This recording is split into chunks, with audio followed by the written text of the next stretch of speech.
Hoy Adam Zagajewski, Premio Princesa de Asturias 2017, Polonia en Literatura para Oír.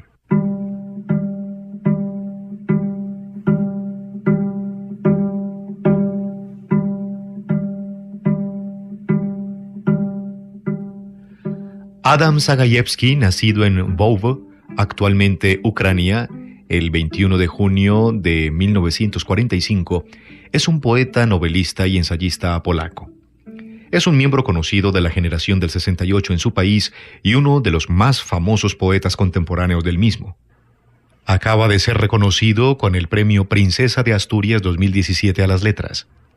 Autor de libros de poemas, novela y ensayos, de los que presentamos a nuestra audiencia algunos apartes.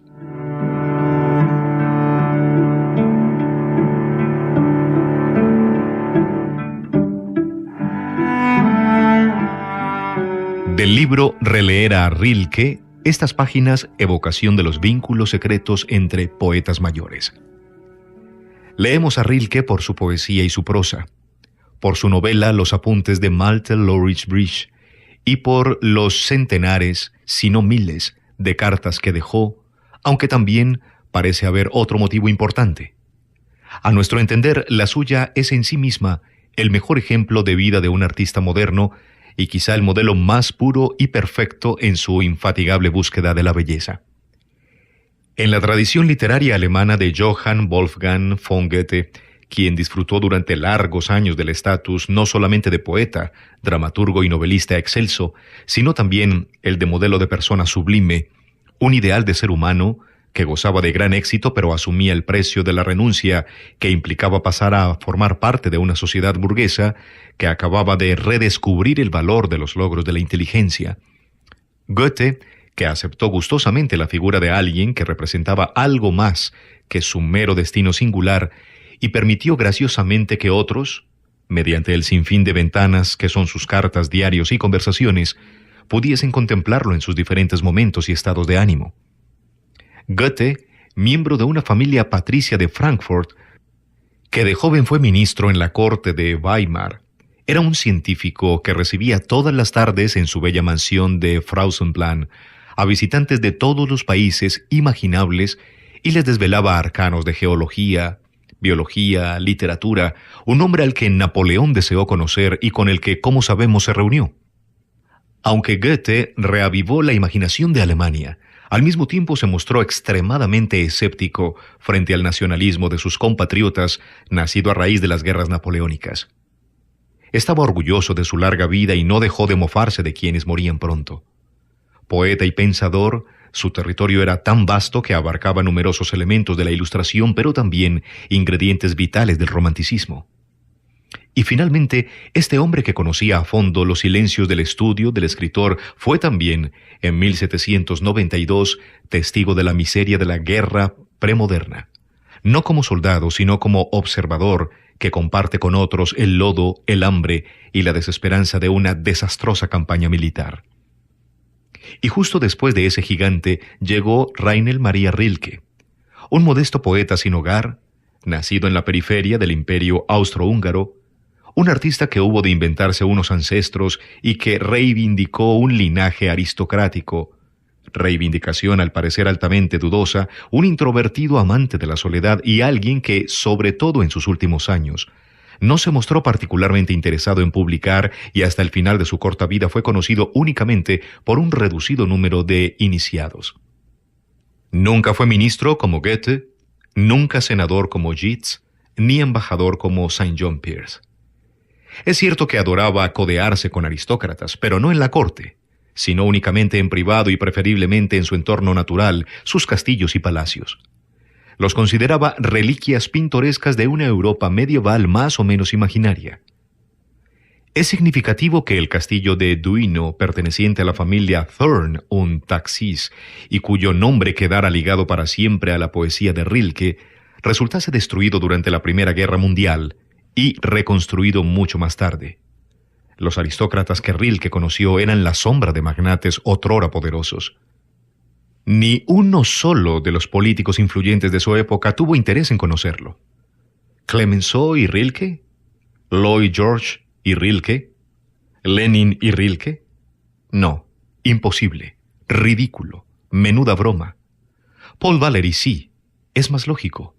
Ambos poetas se conocieron y su encuentro nos dejó un rastro, la tan conocida fotografía, pero también y principalmente la traducción de la poesía de Valéry por parte de Rilke. Lo más atractivo del estatus simbólico de Rilke apenas tiene nada que ver con las circunstancias externas de la época. A diferencia de Goethe, más que un ineludible representante de su tiempo, Rilke era un elegante signo de interrogación en el margen de la historia.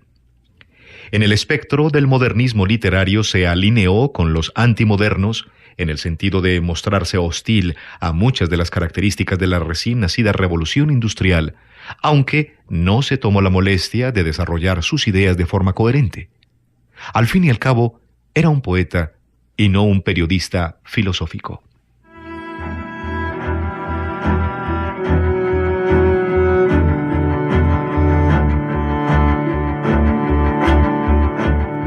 Le ocurrió lo que al Chopin del maravilloso poema de Gottfried Benn. Cuando Delacroix desarrollaba teorías, se ponía inquieto. Él no podía justificar los nocturnos. Lo que nos atrae de él es su rigor interior, la disciplina de su vida, los sacrificios que hizo. Apreciamos cierta estilización intrigante de su existencia externa comparable a una flecha que cobra feroz velocidad camino de su objetivo.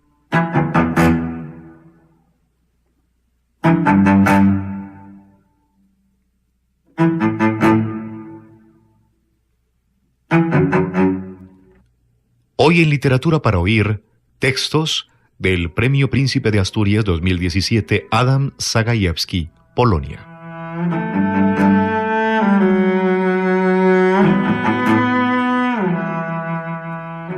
De otro de sus libros, Solidaridad y Soledad, estos párrafos iniciales.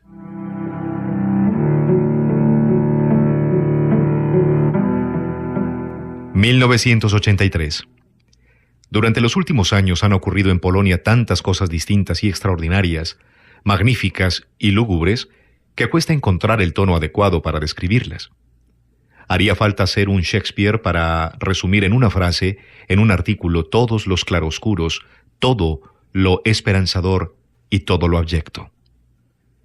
Lo único que sabemos es que a mediados de los 70, en la vida colectiva de los polacos se produjo una mutación salvadora, una crecida de las fuerzas, del coraje y de la fe, un retorno a las tradiciones. En el ritmo monótono y estepario de la vida de la República Popular resonó una música totalmente nueva, un tono de desafío, de lucha, de iniciativa. La oposición de los años 70 fue algo inédito, temerario y lleno de vigor, y su energía era contagiosa. Bastó un par de años para que el fervor se extendiera a millones de personas. Todo aquello iba acompañado de cambios notables en la manera de pensar y de realizar las actividades culturales. Si bien la oposición era algo nuevo, su mera aparición en los escenarios hizo que los viejos dilemas de la tradición política polaca recuperaran la actualidad. A principios de los 70, por Varsovia corrían rumores de que unos jóvenes neoconservadores escribían artículos interesantes, y en la segunda mitad de la década, los universitarios y los intelectuales jóvenes se entregaban con fervor a los estudios históricos, sin que nadie los considerara por ello neoconservadores. Mucho antes, cuando se había librado el debate sobre el llamado mito heroico, el coronel Zaluski se había pronunciado a favor del heroísmo. En la segunda mitad de los 70, cuando hacía falta una buena dosis de coraje para vivir una vida arriesgada, ya nadie se acordaba de aquella polémica, y eso ocurría porque, entre tanto, la situación había cambiado radicalmente y los coroneles y generales habían perdido el monopolio de la historia patria. El hecho de que todas las generalizaciones sobre las épocas, los estados de ánimo y las etapas de la cultura sean deficientes, solo ante la juventud hay que fingir que uno comprende a la perfección su propia historia, y por esta razón los manuales escolares abundan en diagnosis y periodizaciones absurdamente detalladas, les otorga el estatus de algo inacabado, algo que podemos volver a moldear sentados en un columpio que oscila entre el pasado y el futuro. Si crear el futuro nos cuesta tanto trabajo, por lo menos podemos crear el pasado. Esta es la visión que un observador malicioso podría tener de Polonia. Como sus habitantes han sido desposeídos del poder sobre su propio destino, se dedican a la historia. El choque entre el mundo interior, y al fin y al cabo es allí donde reside el arte, y el exterior conduce casi siempre a malentendidos, provoca disonancias y genera desproporciones. Los dos bandos se acusan mutuamente de falta de legitimidad y de intrascendencia, y solo muy de vez en cuando se enamoran locamente, lo cual desemboca en una clásica relación sadomasoquista. Porque, ¿qué es el tiempo histórico sino un acopio de casualidades hacinadas y petrificadas? La nariz de Cleopatra influye en el destino del mundo. La nariz de Cleopatra y el bigote de Stalin. Un corzo que había salido indemne de las garras de la difteria y de la escarlatina conquistó 3/4 partes de Europa. Si el vagón sellado en el que Vladimir Ulyanov atravesaba la Alemania del emperador Guillermo hubiese descarrilado, jamás se habría hecho realidad cierta revolución otoñal. Los acontecimientos que podrían no haberse producido si no hubiera llovido, o si un chofer no hubiera tenido jaqueca, determinan nuestra vida e incluso nuestra muerte. Nadie lo sabe tan bien como los comunistas. Por eso no solo irrumpen en nuestras casas para arrebatarnos las herramientas de trabajo, por ejemplo el reloj o la pluma, sino que además insisten en que las cosas tenían que ser así porque Hegel, un dialéctico nada delicado, acabó de una vez por todas con la casualidad y con la relación causa-efecto, proponiendo en su lugar una alimentación a base de necesidad y secuencia de épocas. Así, cualquier comisario popular tartamudo vuelve a poner de pie la filosofía de Hegel. La vida interior y el mundo exterior están unidos de un modo tan inescrutable como el alma y el cuerpo. Mente sana en cuerpo sano. A fe que solo los deportistas pueden citar este dicho ingenuo, mintiendo más que aquel habitante de Creta que sostenía que todos los cretenses mienten. No puede haber ninguna armonía entre esos dos elementos porque ¿cómo puede el pensamiento volátil adherirse a las irreflexivas glándulas? ¿Qué tienen en común un sueño y una uña?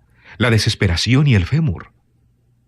Solo el pliegue de Veragut del que hablan los psiquiatras, un supuesto fruncimiento de cejas de los melancólicos, podría constituir el eslabón perdido de la cadena psicosomática.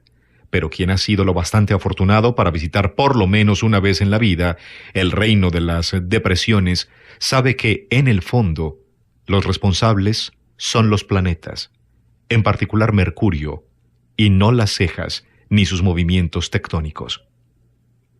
No puede haber ninguna armonía entre esos dos elementos porque, de lo contrario, Solzhenitsyn, un escritor lleno de fe, no habría podido nacer en un país totalitario. Y Beckett, un amargado, en la alegre Europa occidental.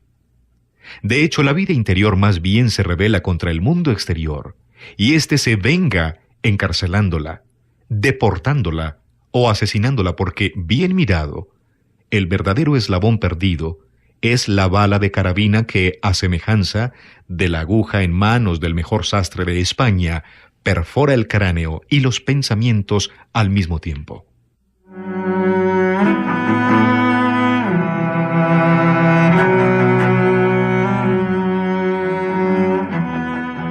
¿Qué tema más interesante? El mundo exterior y la vida interior son como un sordo y un ciego a los que el Departamento de Vivienda ha condenado a convivir en una sola habitación.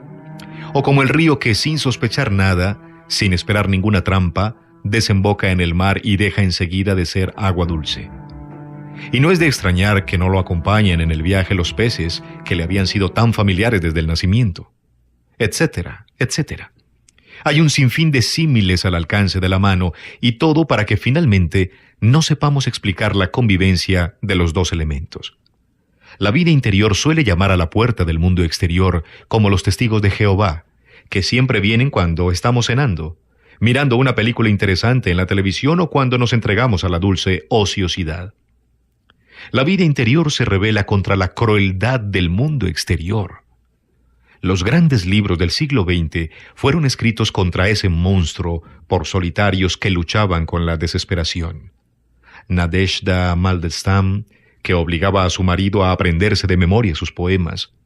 George Orwell, un no afiliado entre los camaradas, Solzhenitsyn, un vengador dotado de una memoria prodigiosa, el enfermo Alexander Watt, que contaba a Miloš sus vivencias de la cárcel de Lubyanka, Simone Weil, a quien se le apareció Dios, Bonhoeffer, encerrado en la prisión de Tegel.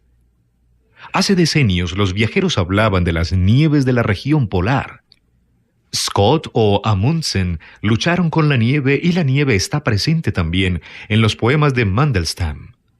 Grandes viajeros avesados al frío.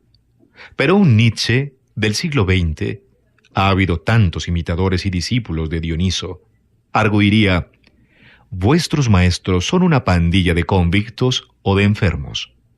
¿No hay nadie que haya encontrado el camino hacia Dios a pesar de ser libre y estar sano? ¿Seguro? Cuando vuestros maestros andan sueltos y se encuentran bien, proseguiría, suelen ser burlones y nihilistas, y yo tengo una parte del mérito. O bien comunistas de la tropa de Trotsky y Lenin, lo que en el fondo es lo mismo. Solo en momentos de gran necesidad han sido capaces de tomar medidas drásticas.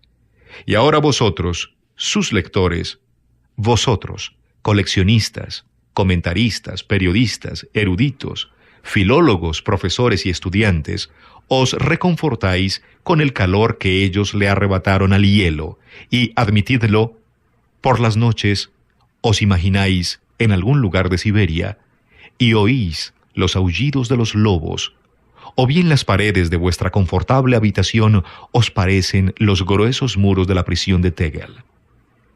¿Seríais capaces de deducir de lo cotidiano lo que ellos vieron en una situación crítica?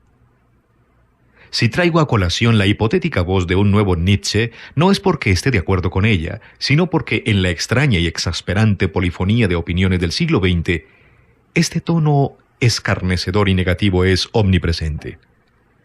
Cuesta menos olvidar la voz de un marxista, de un comunista o de un partidario de una u otra utopía que el silbante sarcasmo de Nietzsche, repetido luego por Gottfried Benn, André Gide, Louis-Ferdinand Celan, los surrealistas, parcialmente por Robert Musil y Thomas Mann y por tantos otros grandes y pequeños.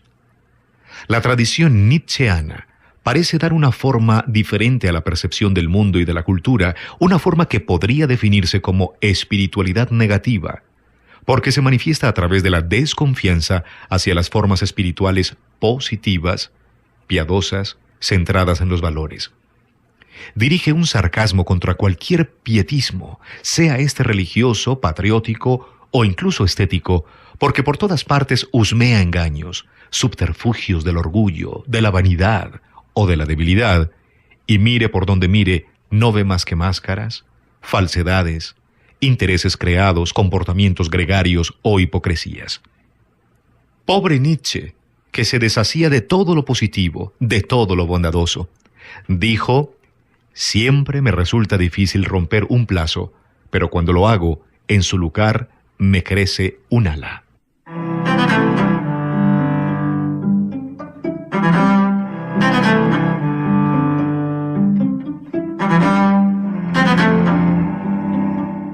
Y para finalizar nuestra literatura para oír, les tenemos el texto del discurso de Adam Zagajewski al recibir el Premio Princesa de Asturias 2017.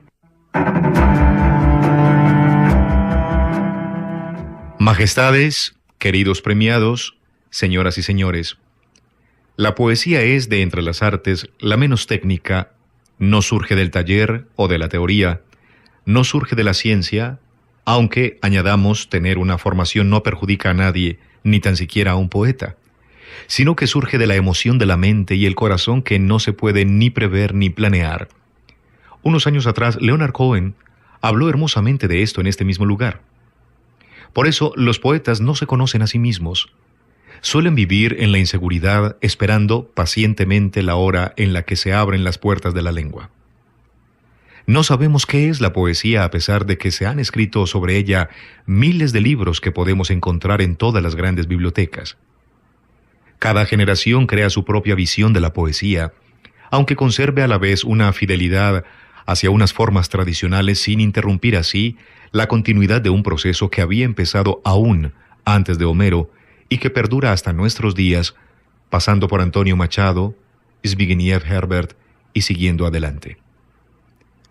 Ovidio escribió sus poemas más bellos en el exilio, en una ciudad o un pueblo pesquero a la orilla del Mar Negro, en Tomis. No entendía la lengua local y solo cuando miraba la ilimitable superficie del agua, las oscuras olas le recordaban el color del mar Tirreno. Wisława Szymborska, una persona profundamente honesta, en la segunda mitad de los años 50 escribía poemas en la desesperación que le había provocado haber traicionado la verdad de la poesía y haberse aliado con un sombrío sistema político cuando era joven. En el mundo actual todos quieren hablar solo de la comunidad y de política, y es cierto que esto es importante. Pero también existe el alma particular con sus preocupaciones, con su alegría, con sus rituales, con su esperanza, su fe, su deslumbramiento que a veces experimentamos. Debatimos sobre las clases y las capas sociales, pero en el día a día no vivimos en la colectividad sino en la soledad. No sabemos qué hacer con un momento epifánico. No somos capaces de preservarlo. Las sociedades se secularizan rápidamente y los que hoy en día defienden la religión a veces acuden a técnicas sociopolíticas detestables. La religión con excesiva frecuencia se alía con la extrema derecha.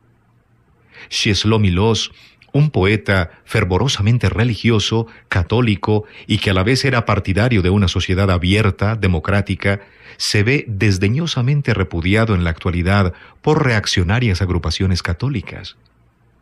No es difícil percibir que nos encontremos en un momento que es poco propicio para la poesía.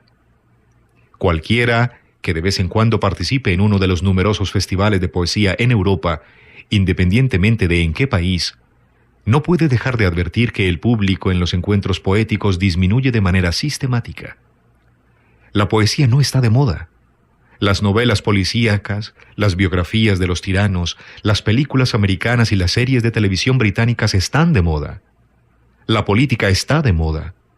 La moda está de moda. Las relaciones están de moda. La sustancia no está de moda.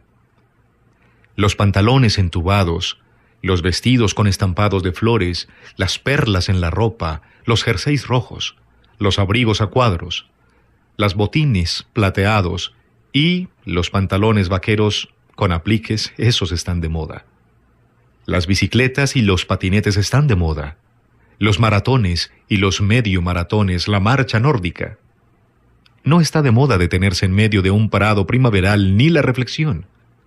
La falta de movimiento es nociva para la salud, nos dicen los médicos. Un momento de reflexión es peligroso para la salud. Hay que correr. Hay que escapar de uno mismo. Cuando tenía poco más de 20 años, me fascinaba la poesía crítica ante el sistema totalitario que regía en mi país. En aquel entonces, una época de tormenta e ímpetu, surgieron amistades y alianzas que perduran hasta el día de hoy. Pero casi todos los poetas a los que en aquella época unió la oposición ante la injusticia siguieron un camino diferente. También descubrieron otros continentes artísticos. Descubrimos la dualidad del mundo por una parte, la imaginación, por otra la obstinada realidad de una mañana de noviembre cuando ya han caído las hojas de los árboles. Durante mucho tiempo no sabía qué era más importante, lo que existe o lo que no existe. La gente que va al trabajo temprano por la mañana, los hombres soñolientos que leen los grandes titulares de los periódicos deportivos y siguen las derrotas y las victorias de sus clubes preferidos de fútbol, y las mujeres que dormitan en el autobús. O antes bien las cosas escondidas, la música, la luna, las ciudades que ya no existen, los cuadros de los grandes maestros, actuales y antiguos, en los museos. Y necesité muchos años para entender que hay que tener en consideración ambas caras de este dualismo desigual, puesto que vivimos en una ambivalencia eterna. No podemos olvidarnos del sufrimiento de la gente y de los animales, del mal, que es mucho más tenaz y astuto que los sueños que perseguimos. No podemos olvidarnos del mal, de la injusticia que continuamente cambia de forma, de las cosas que perecen, pero tampoco de la felicidad, de las experiencias extáticas que los gruesos manuales de teoría política o de sociología no han llegado a prever. Cuando era un niño, España se me antojaba un país lejano y maravilloso, un lugar directamente legendario, donde el sol brillaba más y donde las sombras eran más oscuras. El país de Don Quijote, de caballeros y de princesas. Después conocí la España real, moderna, uno de los pilares de la Unión Europea. Y hoy estoy aquí, en Asturias, y soy el invitado de una princesa. No puedo salir de mi asombro. Como se ve, todo cambia, pero nada cambia. Resulta que en España tengo lectores fieles y atentos. Esto es lo mejor que le puede pasar a un autor de libros, sin tener en cuenta si es de tomos de poemas o de novelas. Muchas gracias por este premio tan especial.